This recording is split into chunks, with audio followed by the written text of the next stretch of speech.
semuanya. Welcome to AOC Teen Songline Survey. Yuk sama-sama berdiri, let's praise him together. Here we go. Sama-sama tepuk tangan di kepala, come on.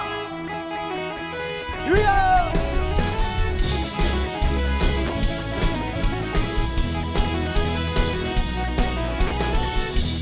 Dari hari ke hari tak pernah terbatalkan, berkat-Mu turun atas hidupku. Dari hari ke hari tiada pernah tertunda, kesetiaan-Mu Kau limpahkan bagi Everybody. tak berkesudahan kasih setia-Mu Tuhan, rahmat-Mu tak pernah habis dari hari-hariku. Tangan-Mu yang perkasa, besar kejayaan-Mu, selalu menopang hidupku, selalu pegang erat tanganku.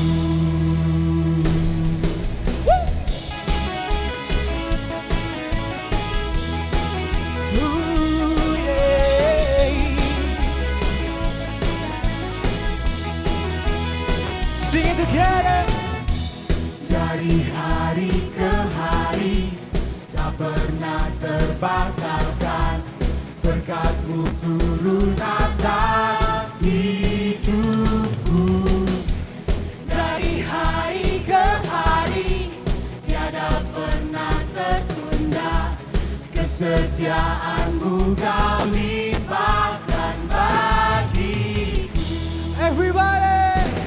tak berkesudahan kasih setia-Mu Tuhan, rahmat-Mu tak pernah habis dari hari-hariku. Tangan-Mu yang perkasa, besar kejayaan-Mu, selalu menopang hidupku, selalu pegang erat tanganku. Come on, clap your hands together. Here we go.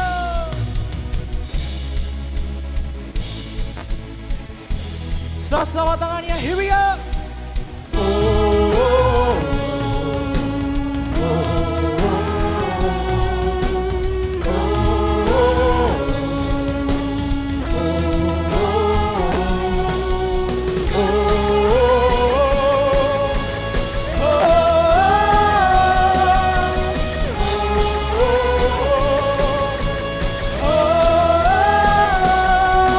Sama-sama katakan. Tak berkesudahan Here we go. kasih setia-Mu Tuhan, rahmat-Mu tak pernah habis dari hari-hariku.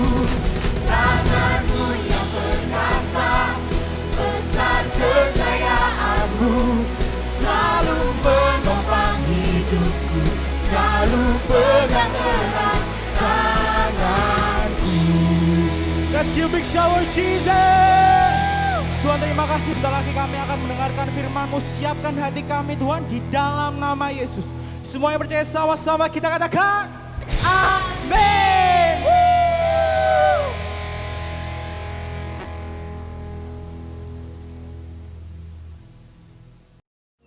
Halo guys, gimana kabar kalian? Semoga tetap baik-baik aja. Kalau kalian ngerasa nggak sehat atau nggak enak badan, segera pergi ke dokter supaya kalian terhindar dari virus ini.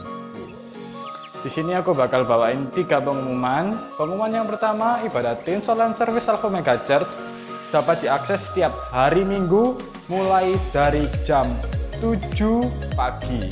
Pengumuman yang kedua, buat teman-teman yang rindu buat ngasih persembahan, teman-teman bisa langsung transfer di rekening Alpha Omega Church di rekening di bawah ini.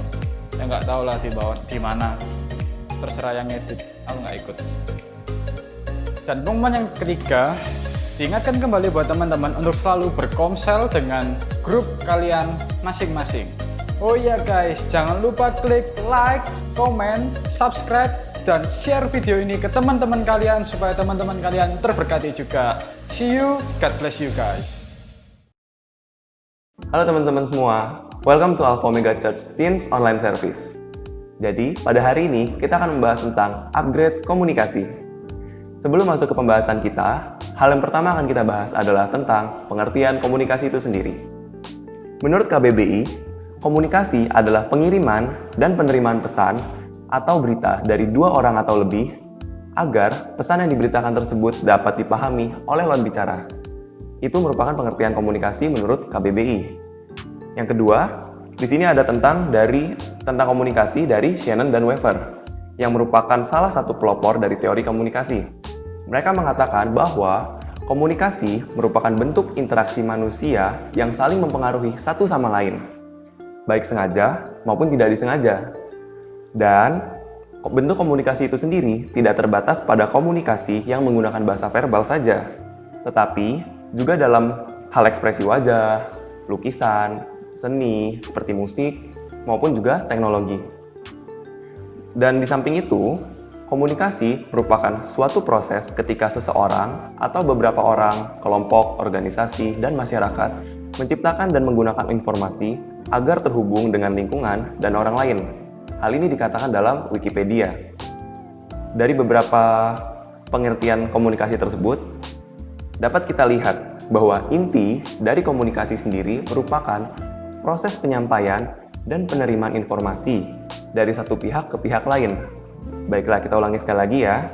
Jadi, dapat kita lihat bahwa inti dari komunikasi itu sendiri merupakan proses penyampaian dan penerimaan pesan dari satu pihak ke pihak yang lain. Proses penyampaian dan penerimaan informasi yang pastinya menyangkut lebih dari satu orang. Nah, kalau kita lihat, komunikasi sendiri itu mempunyai tujuan. Apa tujuan komunikasi? Yang pertama, yang pasti untuk menyampaikan pesan supaya bisa dimengerti dengan cukup baik oleh orang tersebut. Yang kedua, agar mampu memahami maksud perkataan orang lain. Jadi selain kita menyampaikan pesan, tapi tujuan dari komunikasi adalah kita juga belajar untuk menerima maksud dari komunikasi orang lain. Seperti itu. Yang ketiga, yang pasti agar ide dan gagasannya kita maupun pemikiran pribadi ketika kita sampaikan kepada orang lain itu dapat diterima oleh orang tersebut. Yang terakhir, komunikasi juga bisa menjadi penggerak bagi orang lain untuk mengerjakan sesuatu. Misalnya, dalam kegiatan kerja bakti, dalam sosialisasi, dalam campaign penunjukan ketua OSIS misalnya, dan lain sebagainya. Seperti itu. Itu adalah tujuan-tujuan dari komunikasi. Nah, sekarang kita mau membahas tentang macam-macam komunikasi. Jadi, macam-macam komunikasi ini bisa kita lihat ada banyak sebenarnya. Macam-macam komunikasi dibagi dalam berdasarkan, yang pertama, berdasarkan penyampaiannya. Dibagi dua, yaitu ada lisan dan ada tulisan. Yang lisan ini seperti apa? Lisan ini seperti kita sedang berbicara satu sama lain. Bisa kita bahasakan dengan yang lain, yaitu komunikasi verbal. Di samping itu, ada juga komunikasi yang disampaikan secara tulisan, seperti surat, text message, atau direct message dari Instagram ataupun WhatsApp, seperti itu. Terus yang kedua, macam-macam komunikasi berdasarkan tujuannya. Kalau berdasarkan tujuan, ini dibagi sangat banyak, seperti pemberian saran, ataupun kita ketika pidato, ataupun memberikan perintah kepada orang, ataupun ketika ada orang sedang ceramah, ataupun sedang wawancara, dan lain sebagainya. Lalu juga macam-macam komunikasi ketika dibagi berdasarkan ruang lingkupnya, itu dibagi dua, yaitu ada internal, dan ada eksternal. Internal ini seperti apa? Seperti di dalam suatu organisasi.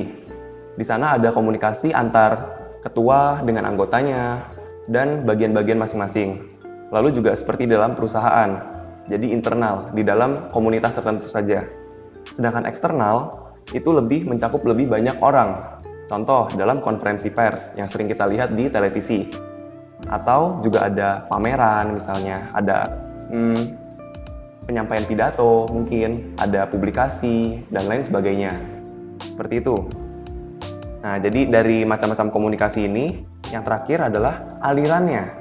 Maksudnya aliran di sini adalah satu arah dan dua arah. Satu arah itu seperti apa? Seperti ketika kita sedang mendengarkan podcast misalnya. Satu arah, karena kita hanya mendengarkan. atau ketika kita sedang menyampaikan pidato. Hal tersebut hanya satu arah dari kita saja ke orang tersebut, ke pendengar. Namun, di samping itu juga ada yang namanya aliran dua arah, komunikasi dua arah. Komunikasi dua arah ini seperti ya ketika kita sedang ngobrol sama teman kita sharing mungkin, ya teman kita juga akhirnya memberikan kita pendapat, memberikan kita nasihat, atau kita sedang curhat sama keluarga kita, papa mama mungkin, atau juga bisa saja ketika ada sesi talk show, terus kita ikut ada pemberi materi, ada pendengar, pemberi materi menyampaikan materinya, dan pendengar pun juga bisa bertanya, karena di sana ada sesi question and answer biasanya, seperti itu. Jadi tadi itu adalah macam-macam komunikasi yang dibagi berdasarkan penyampaian, tujuan, ruang lingkup, dan alirannya. Nah, jadi komunikasi sendiri ini sangat berkaitan erat dengan kehidupan kita sehari-hari. Kenapa demikian? Karena setiap hari kita melakukannya. Kita berkomunikasi setiap hari. Kita berkomunikasi dengan adik, kita berkomunikasi dengan mama, papa mungkin di dalam lingkungan keluarga kita. Atau kita di sekolah mungkin, kita ngobrol sama teman-teman, kita main di sana. Maupun juga ketika kita berbicara dengan guru. Kita selalu menggunakan komunikasi tersebut. Dan di samping itu pun, walaupun tidak selalu bertemu atau bertatap langsung, kita juga bisa berkomunikasi dengan mereka melalui media sosial. Contohnya WhatsApp mungkin, Line, Instagram, melalui DM, ya maupun berbagai sosial media lainnya. Nah, jadi dapat kita perhatikan di sini bahwa komunikasi ini sangat berkaitan erat dalam kehidupan kita. Dan komunikasi ini sangat penting dalam kehidupan kita tentunya. Terus gini, mungkin kita bertanya, kok bisa sih komunikasi itu penting? Kenapa? Mungkin kita bertanya-tanya, kan toh kita juga setiap hari sudah melakukannya. Kenapa kok hal itu perlu bagi kita? Ya mungkin karena tanpa kita sadari, kita sering melakukan komunikasi. Betul, terutama di saat kita ingin menyampaikan keinginan kita mungkin ke teman-teman kita mungkin, atau ke mama papa kita, atau juga ketika kita menyampaikan suatu informasi ke teman kita mungkin, ataupun ke adik kita mungkin ketika mereka sedang melakukan suatu kesalahan terus kita nasihatin, seperti itu. Nah, untuk menyampaikan hal tersebut, kita tuh perlu cara penyampaian yang baik, komunikasi yang baik. Supaya apa? Supaya mereka ini, si pendengar dari kita ini juga mengerti dan menangkap maksud dan tujuan dari mengapa kita melakukan komunikasi tersebut. Seperti itu. Ya, memang benar. Komunikasi itu sudah menjadi hal yang biasa bagi kita. Kita sudah lakukan itu sehari-hari kita.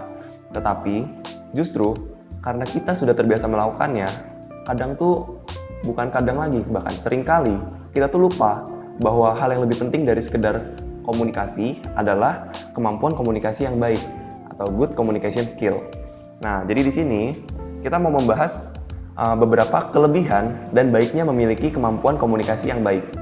Yang pertama, di dalam keluarga. Keluarga merupakan lingkungan yang paling kecil di dalam kehidupan kita.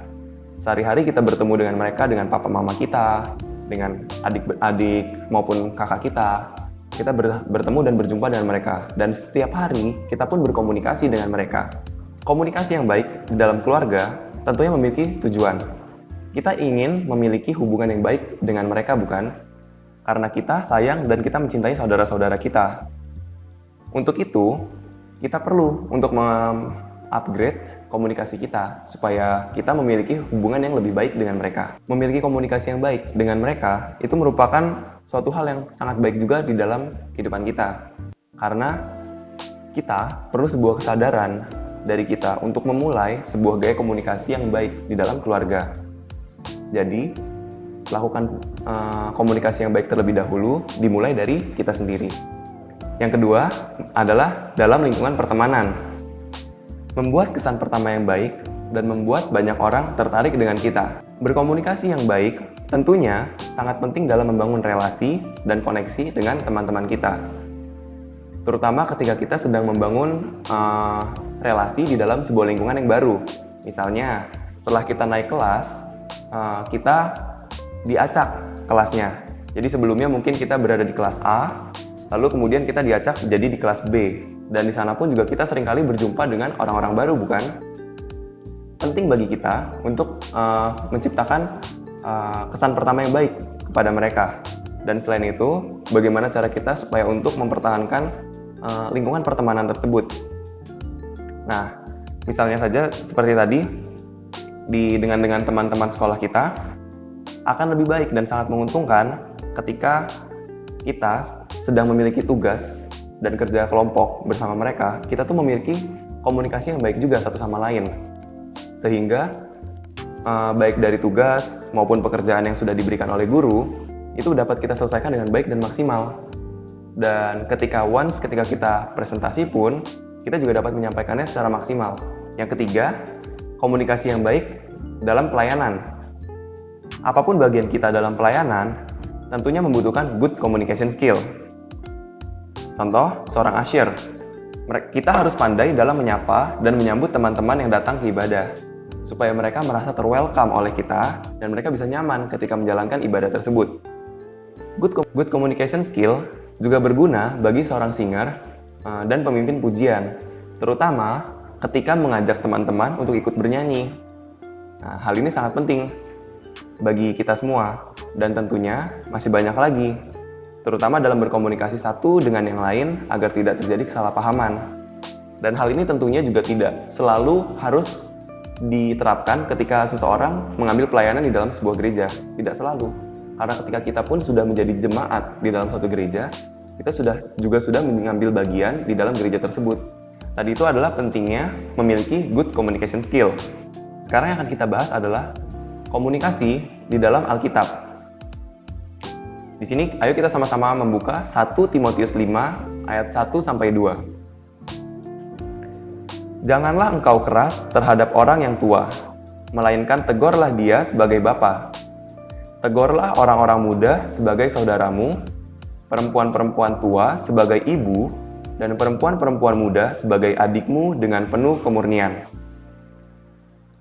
Kita ulangi sekali lagi, janganlah engkau keras terhadap orang yang tua, melainkan tegurlah dia sebagai bapa. Tegurlah orang-orang muda sebagai saudaramu, perempuan-perempuan tua sebagai ibu, dan perempuan-perempuan muda sebagai adikmu dengan penuh kemurnian. Komunikasi baik dengan kasih Kristus menghasilkan hasil yang baik. Nah, seperti kita lihat di sini, pada surat Paulus yang pertama ini kepada Timotius, dikatakan di sana, janganlah engkau keras terhadap orang tua, melainkan tegurlah dia sebagai bapa. Kata tegurlah pada kalimat ini, ketika kita mengambil dari bahasa Yunaninya, ini berasal dari kata palakeo, yang artinya to teach, to encourage, to strengthen. Bahkan juga dapat diartikan to comforting. Maksudnya, palakeo ini yang digunakan di dalam kalimat tersebut, kata tegur, itu seringkali mindsetnya kita itu ketika mendengar kata tegur, kita tuh lebih terarah kepada kalimat yang memarahi, atau artinya itu memarahi orang tersebut. Tetapi justru dari pengertian kata tegur di sini yang diambil dari bahasa Yunaninya yaitu palakeo, itu artinya adalah untuk mengajar, untuk menghibur, untuk menguatkan, dan juga untuk menyamankan. Menegur dengan menghibur, dengan menguatkan, dengan mengajarkan, dan dengan menyamankan, itu akan jauh lebih baik ketimbang menegur dengan memarahi. Seorang Paulus menasihati Timotius seperti demikian. Hal ini juga mengingatkan kepada kita bahwa good communication skill itu adalah hal yang penting di dalam kehidupan kita. Komunikasi baik dengan Kristus menghasilkan hasil yang baik. Untuk memiliki good communication skill, perlu bagi kita untuk mengetahui cara meningkatkan kemampuan berkomunikasi kita. Nah, di sini aku akan jelaskan sedikit cara untuk mengupgrade komunikasi kita supaya kita memiliki good communication skill. Yang pertama, perhatikan artikulasi. Satu poin penting yang tak bisa dilewatkan dalam berkomunikasi adalah berbicara dengan jelas. Kita perlu perhatikan kalimat demi kalimat yang kita sampaikan supaya jelas dan tersampaikan dengan baik ke pendengar tentunya. Perhatikan artikulasi. Berikutnya, yang kedua adalah lakukan kontak mata. Salah satu cara untuk meningkatkan kemampuan berkomunikasi kita adalah dengan melakukan kontak mata. Kontak mata ini tidak selalu kita harus ngeliatin orang tersebut terus-terusan gitu, enggak. Tapi kita perlu untuk menjaga supaya ketika kita berkomunikasi dengan orang, kita terus untuk menjaga kontak mata kita dengan mereka. Karena melalui kontak mata, kita bisa menyampaikan sinyal-sinyal positif kepada mereka. Dan tentunya dengan melakukan kontak mata juga, orang juga akan menyadari bahwa kita nih memperhatikan orang tersebut ketika kita berbicara, atau mungkin ketika orang tersebut berbicara kepada kita. Mengirimkan sinyal yang positif juga dapat kita lakukan dengan tersenyum. Tidak harus selalu kita melototin ke orang yang tersebut, juga nggak perlu. Setelah memperhatikan artikulasi, lakukan kontak mata, kita juga harus menambahkan bahasa tubuh. Ekspresi wajah merupakan bagian dari bahasa tubuh yang paling sering digunakan dalam berkomunikasi secara efektif. Karena itu, penting bagi kita untuk menggunakan bahasa tubuh dengan baik. Selain dari ekspresi wajah, seringkali juga kita menggunakan tangan, ataupun juga kita menggunakan mungkin dengan melihat ke satu sisi yang lain atau sisi yang lain, atau kita juga bergerak menyesuaikan dengan kebutuhannya kita ketika kita menyampaikan komunikasi. Yang keempat di sini adalah beri kesempatan orang lain berbicara. Nah, komunikasi yang baik adalah komunikasi yang dilakukan dua arah, tidak hanya satu arah. Perlu kita sadari bahwa kita tidak harus selalu mendominasi dalam suatu pembicaraan. Kita juga harus memberikan kesempatan kepada orang lain untuk berbicara dan menyampaikan pendapat mereka. Karena dengan komunikasi dua arah, selain kita belajar untuk menyampaikan pesan dari kita, tapi kita juga belajar untuk mendengarkan maksud dari orang tersebut. Jadi sangat penting bagi kita untuk melakukan komunikasi dua arah. Setelah kita melakukan komunikasi dua arah, kita juga perlu untuk tambahkan empati. Selain memberi kesempatan orang lain untuk berbicara, kita juga perlu untuk mengetahui dan memahami kondisi dari lawan bicara kita. Memahami dan menempatkan diri dalam posisi mereka, itu akan membantu kita untuk mendapatkan cara yang lebih efektif agar mereka nih paham dengan apa yang kita tujukan dalam menyampaikan komunikasi tersebut.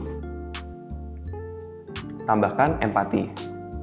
Dan satu hal yang paling penting dalam komunikasi adalah kontrol emosi. Kenapa kontrol emosi ini sangat penting dalam good communication skill? Karena ketika kita sedang berkomunikasi, jangan sampai kita tuh ikut terlarut dalam emosinya kita. Karena umumnya ketika kita sedang menyampaikan komunikasi, kita sedang menyampaikan pesan kepada orang, kita tuh seringkali ikut terbawa emosi. Jadi kadang kita mungkin menaikkan intonasi bicara kita, atau mungkin kita bahkan bisa sampai darinya komunikasi yang baik, kepancing emosi, terus akhirnya kita bisa marah-marah sama orang tersebut. Padahal penting bagi kita untuk mengontrol emosi kita. Selain kita mengontrol emosi kita, itu juga baik karena itu kita bisa mengontrol pembicaraan kita. Dengan mengontrol emosi kita menjaga kepala kita dan pikiran kita supaya tetap dalam kondisi yang dingin. Supaya ketika kita menyampaikan pesan dan kita mendengarkan orang lain berbicara kepada kita bisa tetap berada pada pikiran yang dingin dan kita bisa tenang dalam menerima dan juga membalas pembicaraan tersebut. Nah, teman-teman, jadi teman-teman tadi sudah mendapatkan cara how to upgrade communication. Tapi, cara-cara untuk meningkatkan keterampilan berkomunikasi di atas itu tidak bisa kita peroleh dalam waktu yang singkat. Mengapa? Karena hal tersebut merupakan proses belajar dan latihan yang harus kita lakukan secara berkelanjutan. Jadi, teman-teman jangan lupa untuk selalu stay positif dan mengontrol emosi kita di dalam komunikasi. Seperti itu. Nah, masuk pada konklusinya, komunikasi ini sangat berkaitan erat dalam kehidupan kita sehari-hari. Komunikasi yang baik sangat diperlukan dan dibutuhkan untuk menjalankan keseharian kita, baik itu dalam keluarga, dalam lingkungan pertemanan, maupun dalam pelayanan di gereja. Melalui komunikasi yang baik, lawan bicara kita juga akan menerima apa yang kita sampaikan dengan baik juga. Oleh dari itu, komunikasi yang baik dengan kasih Kristus menghasilkan hasil yang baik juga. Nah, hal-hal yang perlu diingat untuk mengupgrade komunikasi adalah yang pertama, perhatikan artikulasi. Yang kedua, lakukan kontak mata. Yang ketiga, jangan lupa kita tambahkan bahasa tubuh. Beri kesempatan orang lain berbicara, tambahkan empati, dan yang paling terakhir dan yang paling penting adalah kontrol emosi kita. Komunikasi yang baik dengan kasih Kristus menghasilkan hasil yang baik juga. Kita ulangi sekali lagi, komunikasi yang baik dengan kasih Kristus menghasilkan hasil yang baik juga. Ya, baiklah teman-teman, jadi kita sekarang sudah sampai di akhir penghujung dari topik pembahasan kita pada hari ini. Untuk mengakhiri topik ini, mari kita bersama-sama bersatu di dalam doa. Tuhan Yesus, terima kasih ya Tuhan karena Engkau telah memberkati kami pada hari ini ya Tuhan. Kami sudah mendengarkan pembicaraan pada hari ini tentang upgrade komunikasi ya Tuhan. Kami tahu dan kami sadar ya Tuhan bahwa komunikasi merupakan hal yang paling sering kita lakukan dalam kehidupan sehari-hari kita. Namun, seringkali kita lupa bahwa komunikasi yang baik itu adalah lebih penting daripada sekedar komunikasi saja. Untuk itu ya Tuhan, kami mau berdoa ya Tuhan kepadamu, sekiranya Engkau boleh memberkati apa yang sudah kami dengar pada hari ini, agar sekiranya apa yang sudah kami dengar pada hari ini mampu kami terapkan dengan baik dalam kehidupan kami sehari-hari. Dan kami dapat mengupgrade komunikasi kami menjadi komunikasi yang lebih baik lagi pada hari ini ya Tuhan. Ya Tuhan, terima kasih ya Tuhan, kami menyerahkan ibadah kami pada hari ini ya Tuhan ke dalam tangan-Mu. Dalam nama Tuhan Yesus kami berdoa dan mengucap syukur. Haleluya, amin.